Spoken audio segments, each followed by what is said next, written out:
Good morning সবাইকে। তোমরা সবাই কেমন আছো? আশা করি অনেক ভালো আছো। এই দেখো, আমার যে ঘরের সামনেটা একটুখানি জায়গা আছে, বাট সেখানে পাথর-টাথর ফেলা ছিল। আমি কিন্তু মাটি দিয়ে বেশ সুন্দর করে এরকম গাছ বসিয়ে দিয়েছি। আর তারপরে দেখো এরকম একটা পালং শাক হয়েছে। কি সুন্দর দেখো, কত বড় হয়েছে।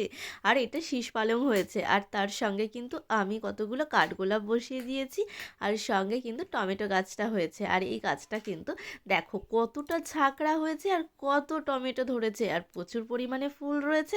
আর এই কাঁচা টমেটো কারা কারা খেতে ভালোবাসো? আমার তো বেশ ভালো লাগে। আর যদিও হয় সেগুলো অর্গানিক সার ছাড়া। আর দেখো এই জায়গাটায়, বাকিটা জায়গায় কিন্তু আমি কিছুটা পরিমাণ রজনীগন্ধা আর হচ্ছে স্থলপদ্ম এরকম ধরনের গাছ বসিয়ে দিয়েছি। যে কোনো জায়গাকেই নোংরা না করে যদি এরকমভাবে আমরা সুন্দরভাবে যত্ন করি, তাহলে কিন্তু দেখতেও ভালো লাগে আর কিছু সবজিও পাওয়া যায়। আর যেহেতু আমার এগুলো করা অভ্যেস, তাই আমার কিন্তু বেশ ভালো লাগে।